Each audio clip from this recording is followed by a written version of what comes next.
आनंद Rathi wealth limited के deputy CEO Firoz अजीज साहब जुड़ते हुए। और फिरोज के दिखाइए, फिरोज गुड आफ्टरनून। नतीजे स्क्रीन पर लेकर आइएगा। आए साल दर साल 32-33% का जंप था, इबिटा 35% बढ़ा। सीक्वेंशली देखना चाहिए, सीक्वेंशली भी मार्जिन में इंप्रूवमेंट है, वो आपकी स्क्रीन पर आ रहा है। फिरोज, अच्छे Q2 नंबर्स, ग्रोथ मोमेंटम लग रहा है लार्जली इंटैक्ट, पर किस तरह की ग्रोथ अब यहां से आप लोग फोरसी कर रहे हो, देख रहे हो? देखिए, हमारा बिजनेस काफी सिंपल है। हर क्वार्टर बोरिंग सेम चीज ही रहती है।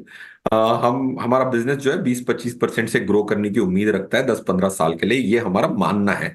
जाहिर सी बात है, हम अभी तक इतने मेच्योर नहीं हुए, इसीलिए 30-32 की ग्रोथ आ गई है। फर्स्ट क्वार्टर में ऑलमोस्ट 35% की ग्रोथ, फर्स्ट हाफ ईयर में इस साल लास्ट ईयर के मुकाबले 35% की ग्रोथ आई है पैट, पीबीटी और ईपीएस में। और एयूएम में क्लोज टू 57% की ग्रोथ आई है। तो ये बेस छोटा है हमारा। अब हम प्रॉफिट इस फर्स्ट हाफ ईयर की 150 करोड़ पे पहुंची है। इसी हाफ ईयर में लास्ट ईयर 111 करोड़ थी।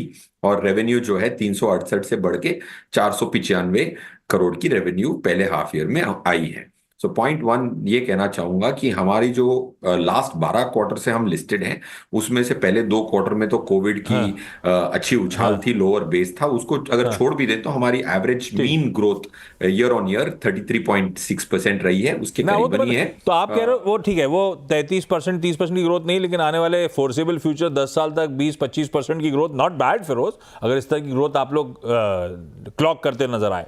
अच्छा, जिस तरह के रेगुलेशंस, जिस तरह के कंप्लायंस बढ़ रहे हैं, क्या कुछ स्प्रेड्स पे, मार्जिन्स पे आने वाले समय में दबाव देखने को मिल सकता है यहां से?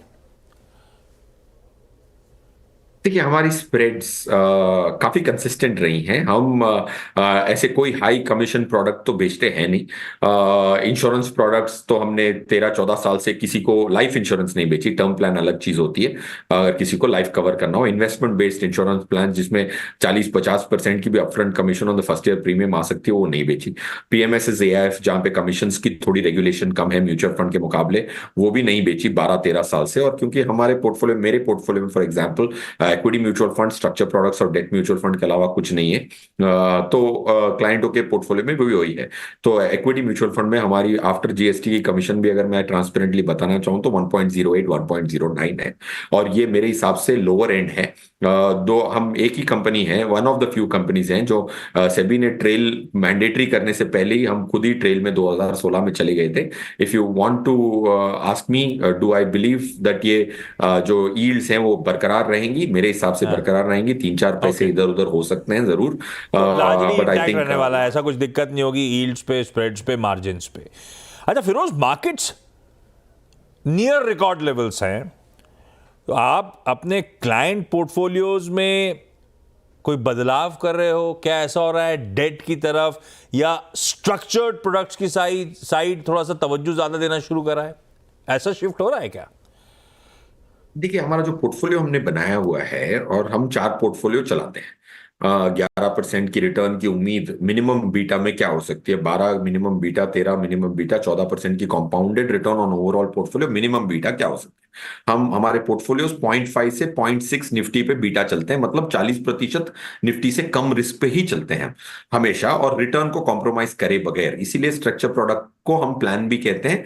This is the current construct. बिल्कुल आप सही फरमा रहे हैं कि मार्केट पीक्स पे है, तो उसकी जो रीअलाइनमेंट है, देखिए अगर किसी ने पोर्टफोलियो चालू किया हो 50-50 से, डेट और equity, I am just simplifying the argument, 50-50 से चालू किया हो, तो जाहिर सी बात है अगर लास्ट मार्केट एक साल में 28-30% बढ़ गई निफ्टी, और 40% ब्रॉडर मार्केट भी बढ़ गई, तो जाहिर सी बात है कि डेट तो 40% बढ़ेगा नहीं, तो इक्विटी की मात्रा बढ़ के 60 हो गई होगी और डेट की 40 हो गई होगी। Is this a good time to realign back to the same proportion? The answer is yes. तो हम रीअलाइनमेंट जरूर कर रहे हैं, क्योंकि मार्केट की मार्क टू मार्केट ज्यादा है डेट के मुकाबले और स्ट्रक्चर प्रोडक्ट के मुकाबले। और डेट हमारे हिसाब से एक इररेलेवेंट एसेट है फॉर इंटरजेनरेशनल वेल्थ। हम वैसे क्लाइंट्स के पैसे लेते ही नहीं है, या लेने की ना कोशिश करते हैं कि भाई जिनको 5 साल में पैसा चाहिए, 2 साल में पैसा चाहिए।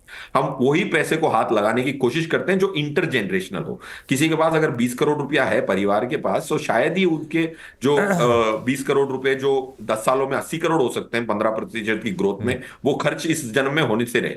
तो अगली अगली जनरेशन ही स्पेंड करती है। तो तो इंटर जनरेशनल वेल्थ में तो डेट के ठीक है, प्रोपोर्शन फिरोज का 10 धंधा हमारे लिए 15%। है नहीं, मतलब पहले 20 करोड़ रुपए हो, अगली जनरेशन के लिए वैल्यू क्रिएट करनी हो, इस जनरेशन की ज़रूरत ना हो, उसी तरह के क्लाइंट्स के पैसे लेते हैं भाई फिरोज।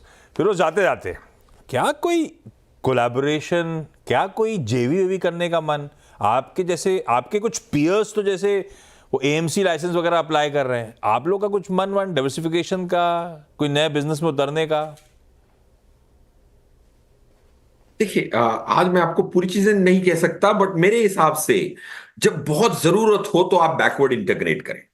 हम बैकवर्ड इंटीग्रेट स्ट्रक्चर प्रोडक्ट में ग्रुप कंपनी के स्ट्रक्चर प्रोडक्ट होते हैं, क्योंकि कोई क्रेडिबल इशूअर हमें कंसिस्टेंट सप्लाई देने के लिए नहीं मिलता मार्केट में, क्योंकि वो स्ट्रक्चर प्रोडक्ट रेज नहीं करना चाहता, वो प्लेन बॉन्ड यूज करना चाहता है। जिस जो रेज करना चाहता है उसको मैं पैसे देना नहीं चाहता, क्योंकि विश्वास कम है।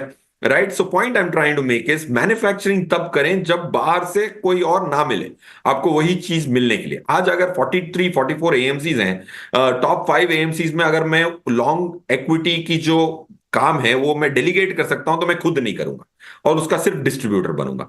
और सिर्फ हमारी एक बैकवर्ड इंटीग्रेशन का एक बहुत स्ट्रांग पर्पस होना चाहिए, पर्पस है, specially after the budget 50AA का जो अमेंडमेंट है सेक्शन का, उसकी वजह से है पर्पस, बट आज शायद पर्पस ना हो। बट अगर there is a need we will do that to get into manufacturing, but looks very unlikely at this stage.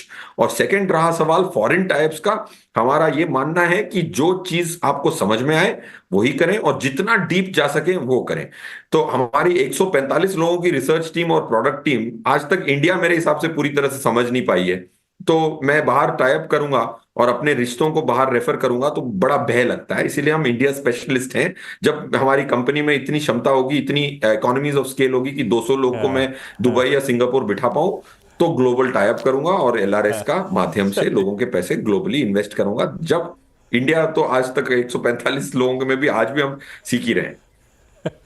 चलिए Firoz, thank you so much जुड़ने के लिए। बढ़िया नतीजे, बढ़िया margin expansion even sequential deliver करे, कॉन्ग्रेचुलेशन उसके लिए। ब्रेक ले रहा हूँ, ब्रेक के